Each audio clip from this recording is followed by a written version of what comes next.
What's going on, guys? This is Rob, and if you're enjoying the content here on my channel, then make sure you hit the like button and make sure you hit subscribe so you can help decide what direction the content on my channel goes in the foreseeable future.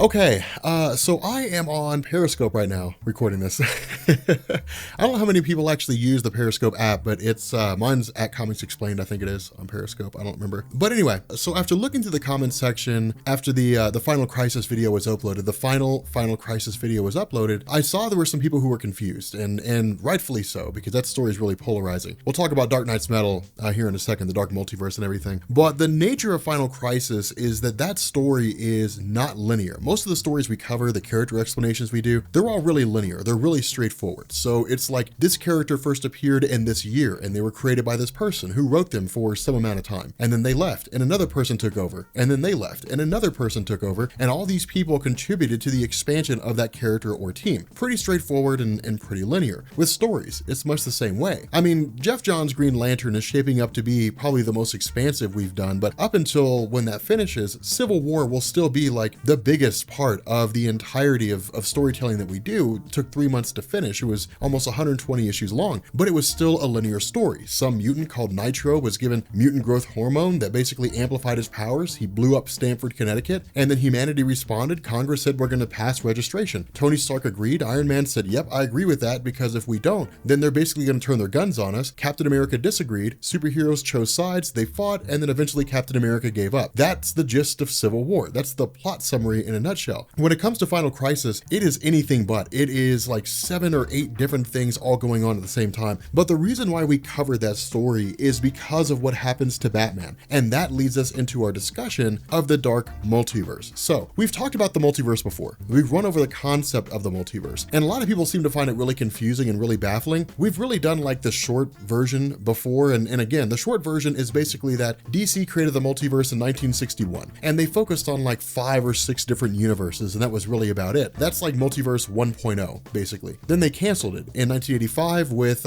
Crisis on Infinite Earths, and then it stayed gone for 20 years until Infinite Crisis when it came back, but it was a little bit different. So we can call that Multiverse 2.0. And then Final Crisis made the superheroes aware of it. That's really about it. Now, following Final Crisis, and if you Google search the DC multiverse, you'll find what's called the map of the multiverse. Now, the map of the multiverse was created by writer Grant Morrison after he finished Final Crisis. My thought is that DC did not intend to reboot in 2011. Their idea was to basically just focus on each of those stories within the multiverse. The biggest issue with the map of the multiverse is I do not think it's a good representation of how the multiverse works, especially now with the Dark Multiverse. But the long and short of it is that if you look at this map, you basically see a whole bunch of Earths with numbers on them. Those are essentially representations of entire universes, just because it's easier to represent a universe with an Earth, because I don't know how you would draw a universe. But each one of these Earths is basically a universe unto itself. It has its own Green Lantern Corps, it has its own Wonder Woman, its own pantheon of Greek gods, it has its own thing, its own kit and caboodle going on there. The whole idea is that Morrison and company wanted to focus on each one of those different universes and the story behind it and what's going on with it. The problem is in 2011, DC popped up and said, okay, we're rebooting. So we want you to pretend with Action Comics #1 and Superman #1 that we've never written a Superman story before. The same thing goes for all the characters who got new #1s. We want you to act like we've never published them before. This is the very first time you've ever seen them. And what it did is it basically threw multiversity out the window. In any event, the whole reason why the Dark Multiverse matters and the whole reason why we covered Final Crisis is because, to me, the best way to think of the multiverse in terms of a physical representation is a linear number chart, which is to say you start with 0 and then you go 1, 2, 3, 4, 5, all the way up to 52. What we're learning with Dark Knight's Metal, with the Dark Multiverse, is there's this whole other side that we didn't know about before. And so instead of it going with 0, 1, 2, 3, 4, all the way up to 52, it's 0 in the middle, and then -1, -2, -3, all the way to -52. Now, the reason why this is important and the reason why we covered Final Crisis is because in that story, Batman was hit with the Omega Sanction, Omega Beams of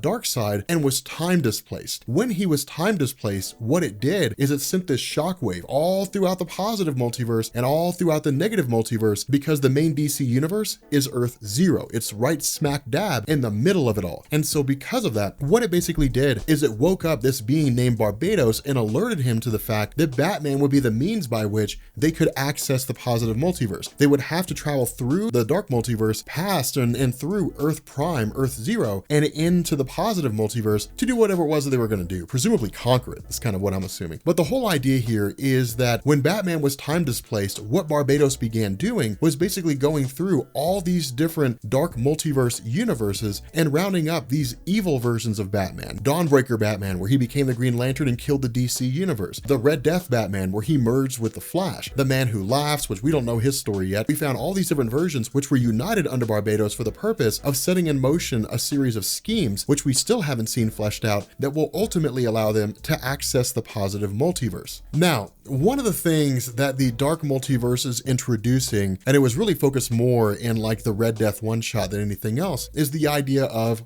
rules. And these are things that just didn't really exist before, right? Like there were never really any rules when it came to the multiverse. It was just whatever happens will happen. Like maybe there's a multiverse where Hal Jordan never stopped being Parallax and conquered all of reality. We have no idea. But the idea with the dark multiverse is that there are effectively rules. All the different universes in the dark multiverse are basically breaking down. They're essentially coming apart at the seams. We don't exactly know why, but DC simply seems to be hitting at the idea that there always has to be a Batman, there always has to be a Flash, there always has to be a Superman, but the arrival to that character has to be done organically. It cannot be forced. The reason I say that is one of the universes that exists in the positive multiverse is a universe where Batman became the Green Lantern, but because the Green Lantern ring chose him, and then he became a good guy, he became a hero, he didn't become a villain. In the dark multiverse, in Dawnbreaker, yeah, the Green Lantern ring chose him, and then he killed the DC universe. And so because of that, they're breaking the rules. They're breaking the idea that heroes are supposed to be good guys and villains are supposed to be bad guys. Batman became a villain, and that's the kicker of it all. The problem with that, and the reason why it raises a weird suspicion, is because of the Crime Syndicate of America. But Comicstorian actually had a really good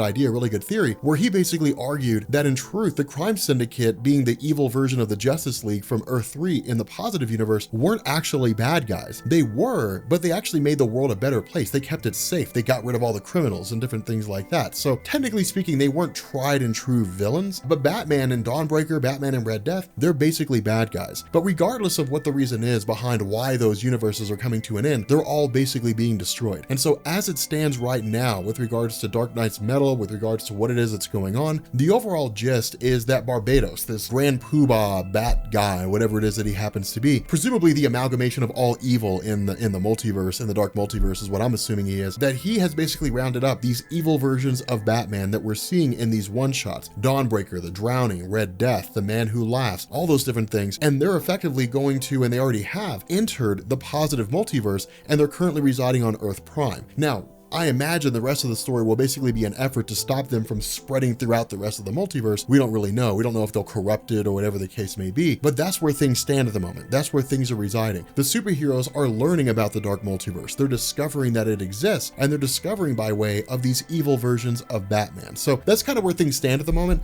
Again, we'll see this flesh out more as the story progresses, but that's basically what the dark multiverse seems to be. The dark multiverse explained. It's basically this, multiverse where everything that can go wrong has gone wrong. Anyway, hopefully that makes sense to you guys. Hopefully it clears up any confusion that you guys had. If you do have any questions, post them down in the comment section. I'll answer them as best I can. If I don't get to them and somebody knows the answer, post a reply as well. That way somebody gets a response to the question they're asking. And yeah, so if you guys are new here to Comics Explained, make sure you guys hit the sub button to become part of the Rob Corps. If you guys enjoy this video, make sure you drop a like, and I will catch you all later.